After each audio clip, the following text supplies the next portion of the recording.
একটা প্রশ্ন আছে যেটা তুমি অনেক দিন ধরে এড়িয়ে যাচ্ছ, কারণ তুমি জানো যতবারই এই বিষয়টা নিয়ে ভেবেছ এর উত্তরটা তোমাকে ভেতর থেকে নাড়িয়ে দিয়েছে, আর তুমি সেই সত্যিটা মেনে নিতে প্রস্তুত না।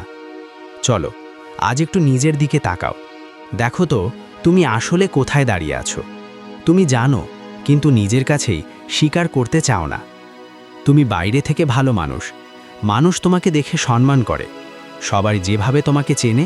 বলো তো, আড়ালে কি তুমি তেমনই থাকো, নাকি সবার সামনে ভালো থেকে সত্য রূপটাকে ঢেকে রাখো? যখন তুমি একা থাকো, চারপাশে কেউ থাকে না, তখন তুমি যা করো সেটাই তোমার আসল পরিচয়। হয়তো তুমি সময় কাটানোর জন্য মোবাইলটা হাতে তুলে নাও, একটার পর একটা স্ক্রল করতে থাকো, এবং ধীরে ধীরে তুমি এমন কিছু জিনিসের দিকে চলে যাও যেগুলো থেকে তুমি নিজেই দূরে থাকতে চেয়েছিলে, কিন্তু তবুও তোমার চোখ সেখানে আটকে যায়, তোমার মন সেদিকে টেনে নেয়। তুমি জানো এই জিনিসগুলো ঠিক না, তবুও তুমি নিজেকে থামাতে পারো না। শুধু দেখা না, এমন কিছু কাজ করো যেগুলো করলে তুমি নিজেও লজ্জা পাও, কিন্তু তারপরও তুমি নিজেকে বোঝাও কিছু হবে না। তোমার হৃদয় এমন কাজে জড়িয়ে পড়ে যেটা আল্লাহ পছন্দ করেন না, তবুও তুমি ভাবো কেউ তো দেখছে না। কিন্তু তুমি একটা কথা ভুলে যাও, মানুষ না দেখলেও আল্লাহ সব দেখেন।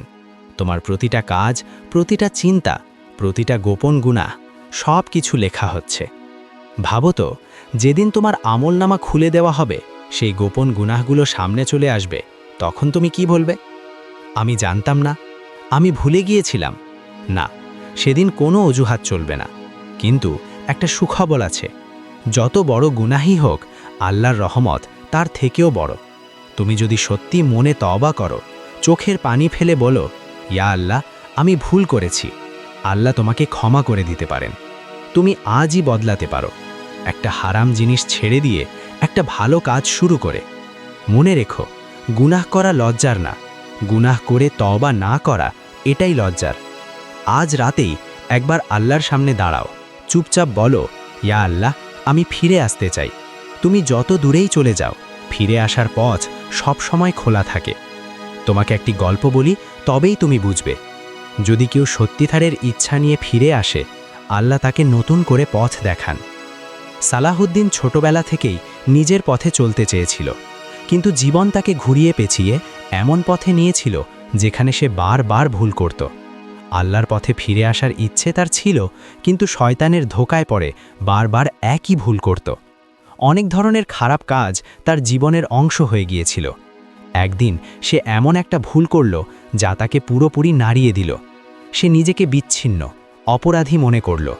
মনে হচ্ছিল, আমি কি আল্লাহর কাছে ফিরতে পারবো? এতবার ভুল করেছি, মাফ পাবো কি?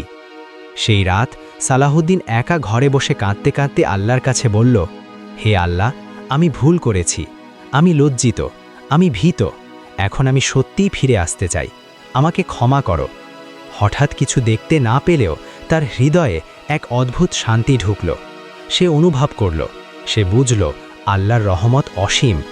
যারা সত্যিকারের তওবা করে, আল্লাহ তাদের কখনো ফিরিয়ে দেন না। সালাহুদ্দিন সেই মুহূর্তে ঠিক করল, অতীতের ভুল নিয়ে আর কষ্ট পাবে না, বরং নিজের জীবনকে আল্লাহর পথে সাজাবে। সে জানল, কেউ যদি সত্যিকারের ইচ্ছা নিয়ে ফিরে আসে, আল্লাহ তাকে নতুন করে পথ দেখান।